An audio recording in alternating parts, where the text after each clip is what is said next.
नमस्कार, मी जयश्री देसाई. अल्टिमेट आरोग्य या माझ्या यूट्यूब चॅनलमध्ये आपणा सर्वांचे हार्दिक स्वागत. गेले 2-3 एपिसोड आपण एक अत्यंत उपयुक्त, अत्यंत प्रभावी आणि जगभर अत्यंत लोकप्रिय असं शास्त्र म्हणजे रिफ्लेक्सॉलॉजी त्याची माहिती करून घेतो आहोत. अनेक पाश्चात्य देशांमध्ये तर ऑपरेशन झाल्यानंतर किंवा ह्याच्यानंतर आपल्याकडे जसं फिजिओथेरपी सांगतात तसं तिथे रिफ्लेक्सॉलॉजीचा अधिकृतपणे वापर आता सुरू झाला आहे. इतकं हे शास्त्र प्रभावी आहे. मी मागेही पहिल्या एपिसोडमध्ये सांगितलं होतं की लंडनमध्ये, अमेरिकेत 35 पाऊंड, 50 पाऊंड, $50 अशा रेटनी अर्ध्या तासासाठी रिफ्लेक्सॉलॉजीच्या सर्व्हिसेस लोक घेतात, ते उपचार करून घेतात. हेच आपण घरच्या घरी कसे करता येऊ शकतात हे आपण आजच्या भागात बघणार आहोत. फूड रिफ्लेक्सॉलॉजी हा जगभर लोकप्रिय असलेला प्रकार असला तरी मी जसं म्हटलं तसं आपण आपल्या पायावर काही करण्याला थोड्या स्वाभाविक मर्यादा येतात, पण ज्या हाताच्या बाबतीत येत नाहीत. त्यामुळेच हँड रिफ्लेक्सॉलॉजी हा आपल्याला अत्यंत उपयुक्त ठरेल असा प्रकार आहे. दोन्ही हातांमध्ये मॅग्नेटिक फील्डही आहे. या हातांमध्ये आपल्या शरीराच्या सर्व अवयवांचं प्रतिबिंब आहे. आपली जी महत्त्वाची 6 मेरिडियन्स म्हणजे चॅनल्स आहेत ती हातात एंड होतात, हातात संपतात. त्याच्यामुळे आपल्या अंतर्गत अवयवांचं स्वास्थ्य किंवा व्याधी आणि वेदनांपासून मुक्ती यासाठी आपल्या हातांचा अतिशय प्रभावी उपयोग या रिफ्लेक्सॉलॉजी या तंत्रामुळे करता येतो. त्याचं थोडक्यात बेसिक शास्त्र जे आहे ते मी गेल्या एपिसोडमध्ये समजावून सांगितलं आहे की तो दाब कसा द्यायचा, त्याचे 4 प्रकार कुठचे अवयव कुठे असतात, हे सगळं आपण गेल्या एपिसोडमध्ये बघितलं आहे. त्याच्यामुळे मी त्याची पुनरावृत्ती आत्ता ह्या एपिसोडमध्ये करत नाही. मात्र त्याचबरोबर आत्ता आपण मात्र पुन्हा एकदा तो हाताचा चार्ट बघणं गरजेचं आहे, जो तुम्हाला आत्ता स्क्रीनवर दिसत असेल. कारण आज जरी आपण कोणत्या बिंदूला दाबलं तर कोणत्या व्याधीतून मुक्तता मिळते हे बघणार असलो तरी त्याच्यासाठी आपल्या हातावर कोणता अवयव कुठे येतो हे माहीत असणं आपल्याला अत्यावश्यक आहे.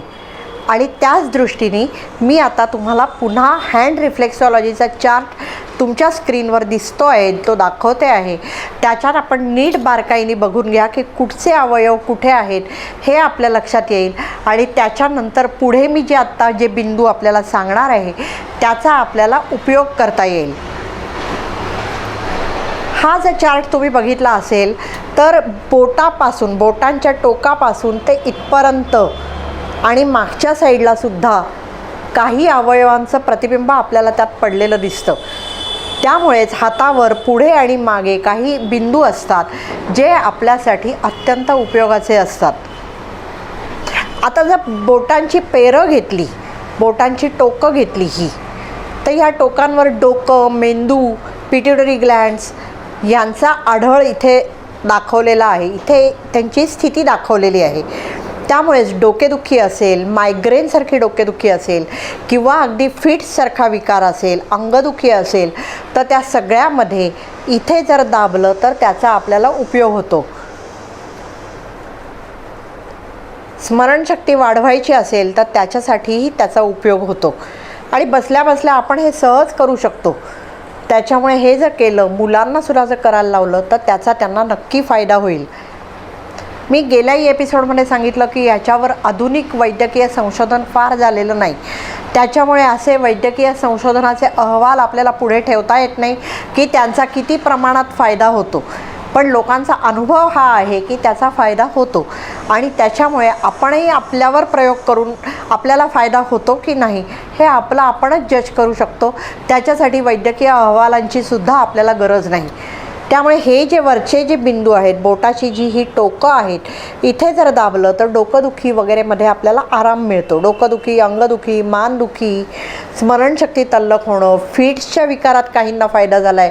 अगदी कोमाच्या पेशंट्सनासुद्धा हा प्रकार करून बघितला गेला आहे आणि त्यांनाही त्याच्यात त्यांचा रिस्पॉन्स वाढला असं लक्षात आलेलं आहे.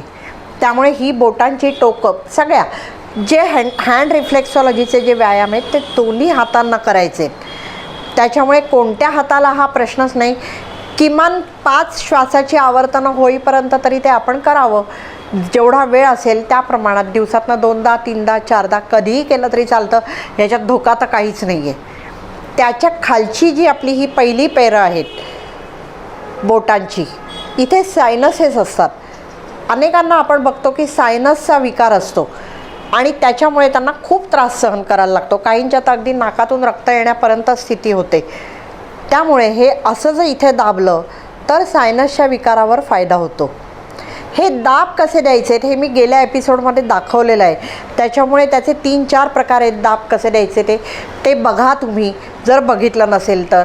पण नाही तर तुम्ही तुमची पद्धत डिझाईन केली तरीसुद्धा त्यांनी हरकत नाही, ज्याने तुम्हाला बरं वाटतं. माझ्या असं लक्षात आलं आहे की अंगठ्यानी दाब दिला तर त्याचा दाब जास्त पडतो. त्याच्यामुळे आपण अंगठ्यानी दाब द्यावा, त्याचा आपल्याला फायदा होईल. त्याच्या खाली जर आपण आलो, हे जे मधलं पेरं तुम्हाला जर दिसत असेल, या मधल्या पेरामध्ये जर दाबलं तर मानदुखी, खांदेदुखी याच्यात जसा आपल्याला आराम मिळतो, तसंच पचनसंस्थेचे जर काही विकार असतील तर त्यातही आराम मिळतो. जरी आपले पचनाचे अवयव तुम्हाला आत्ता स्क्रीनवर इथे दिसत नसले तरी पण लक्षात असं आलं आहे की इथे दाबलं तर पचनविकार, विशेषतः लहान मुलांमधले पचनविकार, नळ फुगणं असेल, पोट फुगणं असेल, सतत गॅसेस होणं असेल, त्या सगळ्यामध्ये अन्न न पचणं असेल, नंबर 2चा प्रॉब्लेम असेल मुलांमध्ये काही, तर त्या सगळ्यासाठी इथे फायदा होतो. त्याच्यामुळे हे मधली पेरं जी आहेत आपल्या बोटाची तीही तितकीच महत्त्वाची आहेत. त्याच्या जर आपण जरा खाली आलो तर ह्या पहिल्या 2 बोटांच्या खाली डोळे आहेत आणि ह्या 2 बोटांच्या खाली कान आहेत. त्यामुळे डोळ्यांचे जर काही विकार असतील की लवकर चष्मा लागला आहे, दृष्टी अधू झाली आहे किंवा इतर काही प्रॉब्लेम्स असतील तर इथे दाबायचे ह्या 2 बोटांच्या खाली. आणि जर कानाचे विकार असतील, कानदुखी असेल तर ते इथे दाबायचे या 2 बोटांच्या खाली. अनामिका आणि करंगळी त्यांच्या खाली कान आहेत आणि पहिल्या 2 बोटांच्या, पहिलं बोट आणि मधलं बोट यांच्यामध्ये डोळे आहेत इथे खाली. इथे जर तुम्ही बघितलं, तुम्हाला जर दिसत असेल तर इथे खांदा आहे. म्हणजे खांद्याचे जर काही विकार असतील, खांदा अवघडला आहे, दुखतो आहे, तर त्याचा आपल्याला इथे दाबलं तर त्याचा आपल्याला फायदा होऊ शकतो. हे पॉईंट्स शोधायचे कसे, मी आत्तापर्यंत अनेकदा सांगितलं आहे की तिथे एक सेन्सिटिव्ह स्पॉट असतो. तुम्ही दाबलात की तुमच्या लक्षात येईल. काही ठिकाणी तिथे खोलगट एक खड्डा दिसतो किंवा जाणवतो आपल्याला. त्याच्यामुळे तिथे दाबलं तर आपल्याला त्याचा फायदा होतो. अनेकांना आपण बघितलं आहे, हे जसं मी तुम्हाला सांगितलं, खांदा आहे, पचनसंस्थे, अनेकांना पचनसंस्थेचे वेगवेगळ्या टाईपचे विकार असतात. ॲसिडिटी तर बहुतेक 90% लोकांना तर असतेच असते. बद्धकोष्ठाचा त्रास खूप जणांना असतो. तर आपला हा जो हा जो भाग आहे तिथे लहान आतडे, मोठे आतडे आहेत. वरचा भाग छातीचा येतो. ही जी मधली रेषा आहे आपल्या हातावरची, हा डायफ्राम आहे जो छाती आणि पोटाला वेगळं करतो. खालचा भाग जो आहे तो पोटाचा भाग आहे. त्याच्यामुळे इथे जर दाबलं किंवा जर तुम्ही मूठ बंद केली, आणखीन कसं ओळखायचं तर मूठ बंद केली तर ही बोटं जिथे आपली एंड होतात तिथे तो आपला पोटाचा भाग येतो. त्यामुळे तिथे जर दाबलं, अशी मूठ दाबून जरी दाबलं तरीसुद्धा आपल्याला पोटाचे जर काही विकार असतील तर त्याच्यात आपल्याला फायदा होतो. निद्रानाश असेल, ताणतणाव असतील, त्याचाही डायरेक्ट परिणाम पोटावर होतोच. ताणतणाव असतील, चिंता असतील तर त्याच्यासाठी सुद्धा असं जर केलं तर इथे फायदा होतो. इथे दाबलं तर, असं दाबलं तरीसुद्धा त्यांनी चालेल, असं दाबलं तरीसुद्धा त्यांनी चालेल. हा जो भाग आहे हा पोटाचा भाग आहे, हा जो भाग आहे हा छातीचा भाग आहे. त्याच्यामुळे ही जी मधली रेषा आहे ही डायफ्राम आहे, छाती आणि पोटाला वेगळा करणारा पडदा. त्यामुळे हा जो सगळा भाग आहे हा छाती आणि पोटाचा भाग आहे. त्याच्यामुळे हा अतिशय महत्त्वाचा भाग आहे. तुम्ही बघाल आरती असेल किंवा आपण पूर्वी हा असा खेळ खेळायचो, आपण बरोबर तिथेच दाबतो. म्हणजे आपले खेळ होते ते सुद्धा वैज्ञानिक होते, जे आपण आरामात करू शकतो आत्ताही, वय कितीही असू दे. तर ह्या सगळ्याचा आपल्याला फायदा होऊ शकेल. पूर्वी दिवसातनं 2दा आरत्या व्हायच्या, ॲटोमॅटिकली हात आपटलेच जायचे एकमेकांवर. त्यामुळे सगळ्या हाताला, सगळ्या पॉईंट्सना व्यायाम मिळायचा. आता आपल्याला ते शक्य नाही आहे. आपण आरत्या वगैरे काही रोजच्या रोज करू शकत नाही आणि दिवसातनं 2दा तर नाहीच नाही. पण बसल्या बसल्या ट्रेनमध्ये किंवा कुठेही हे नक्कीच करू शकतो. टी व्ही बघता बघता करू शकतो. हा एक पॉईंट आहे, अंगठा आणि मधलं हे याच्यामधला हा जो पॉईंट आहे, हा पॉईंटही पोटाच्या विकारासाठी अतिशय उपयुक्त आहे. स्ट्रेस, चिंता यासाठीही उपयुक्त आहे आणि कॉन्स्टिपेशनसाठी तर विशेष उपयुक्त आहे. बहुतेकांना तुम्ही जर दाबलत ना तर इथे दुखतंच. कारण प्रत्येकाचं जसं आपलं वय वाढतं तसे आपले मसल्स वीक होत जातात, त्यांची ताकद तेवढी राहत नाही आणि त्याच्यामुळे बहुतेकांना मग 40-50 नंतर पचनाचे विकार जडतात, बद्धकोष्ठाचा त्रास सुरू होतो. आपण ज्या अनेक गोळ्या सुरू कराव्या लागतात वेगवेगळ्या व्याधींसाठी, त्याचा परिणाम म्हणूनही हा त्रास होतो. तर त्याच्यासाठी सुद्धा हा जर पॉईंट दाबला इथे तर उपयोगाला येऊ शकतो. आता हे आहे इथे जर दाबलं अंगठ्याचं वरचं हे, तर निद्रानाशासाठी त्याचा फायदा होतो. त्याचबरोबर इथे जर दाबलं, ही सगळे जे हे आहेत हे लंग चॅनलचे हे आहेत. आपलं फुफ्फुसाचं चॅनल हे इथून इथे जातं, त्यामुळे इथे कुठेही जर दाबलं तर आपल्याला श्वसनाचे विकार असतील, छाती भरून येत असेल, श्वास घ्यायला प्रॉब्लेम येत असेल, ब्रेथलेसनेस होत असेल, सर्दी होत असेल, शिंका होत असतील, तापासारखं वाटत असेल, तर या सगळ्यासाठी इथे कुठेही दाबलं तरी उपयोगी पडतं. विशेषतः इथे दाबलं तर खूप उपयोगी पडतं. तुम्ही करून बघा. तुमचं जर नाक चोंदलं असेल तर इथे दाबलं तर तुमचं इमिजिएट नाक मोकळं होतं. हा लक्षात येईल तुमच्या पॉईंट आरामात. आणि तसंच करंगळीच्या वरनं इथे खाली जे जातं ते हार्ट चॅनल असतं, त्याच्यामुळे हृदयाचे जर काही प्रॉब्लेम्स असतील तर इथे या करंगळीच्या खाली जर दाबलं तर आपल्याला त्याचा उपयोग होतो. तसंच ताणतणाव कमी करण्यासाठी सुद्धा त्याचा उपयोग होतो. आणखी एक महत्त्वाचा पॉईंट म्हणजे इथे जर खाली 2 बोटं आलो आपण, ही मणिबंध रेषा आहे आपल्या मनगटाची, त्याच्या खाली जर आपण 2 बोटं आलो तर इथे हा जो पॉईंट आहे हा पॉईंटही निद्रानाश, ताणतणाव, चिंता, डिप्रेशन यातून बाहेर येण्यासाठी अतिशय उपयोगी पडतो. त्यामुळे हा इथे मणिबंधाची जी रेषा आहे याच्या खाली 2 बोटं इथे, तो दाबला की तुमच्या लक्षात येईल की तो पॉईंट कुठे आहे ते. त्यामुळे तिथे दाबलं तर तुम्हाला त्याचा फायदा होऊ शकतो. त्याच्याच बरोबर मागे हा पॉईंट मी इथला सांगितला, त्याच्या बरोबर मागे इथे जर पॉईंट हा आहे, हा दाबला तर आपल्याला इम्युनिटी बिल्ड करायला आपली मदत होते. आपल्या शरीराची रोगप्रतिकारक क्षमता सुधारण्यासाठी आपल्या शरीरात चैतन्य जाणवावं, उत्साह मरगळल्यासारखं वाटतं कधीतरी, ते जर वाटायला नको असेल, उत्साह वाटायला हवा असेल तर त्यासाठी हा दाबला पॉईंट आपल्याला तिथे उपयोग होतो त्याचा. इथेही एक पॉईंट आहे आपल्या, तो फार नाही लक्षात येत आणि तो नाही वापरला तरी चालू शकतो, पण चिंता, ताणतणाव याच्यासाठी हा इथे उपयोगाचा आहे. पण बाकीचे इथले जे पॉईंट्स आहेत हे जरी तुम्ही लक्षात ठेवलेत तरी त्याचा तुम्हाला उपयोग होईल.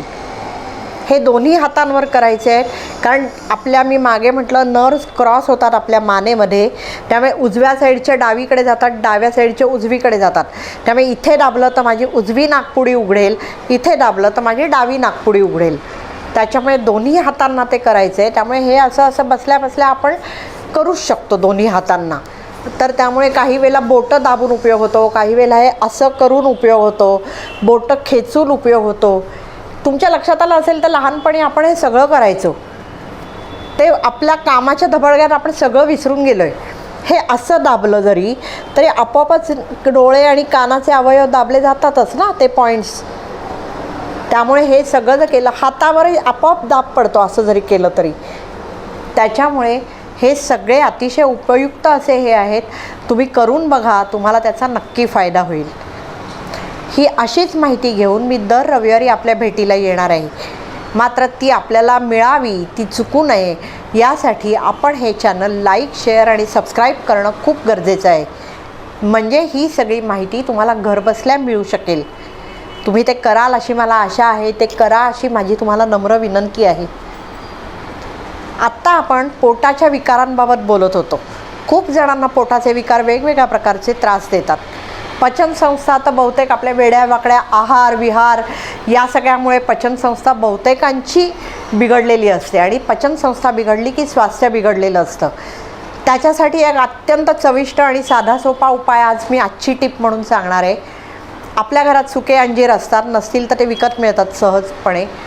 तर 2 सुके अंजीर, जर देशी गाईचं तूप मिळालं तर उत्तम, नाही मिळालं तर गाईचं तूप कोणतंही जे मिळेल ते, त्या ताज्या गाईच्या तुपामध्ये रात्री भिजत घालायचे आणि सकाळी उठून अनोशापोटी दात पण न घासता ते चावून चावून खायचे. अक्षरशः 5 दिवसात पोटाचे विकार सगळे कमी होतात आणि आपल्याला आराम मिळतो, पचनसंस्था आपली सुधारते. ज्यांना हा त्रास असेल त्यांनी करून बघा. ज्यांना नाही त्यांना तो होऊ नये अशी मी प्रार्थना करते. तूर्त इथेच थांबते. धन्यवाद.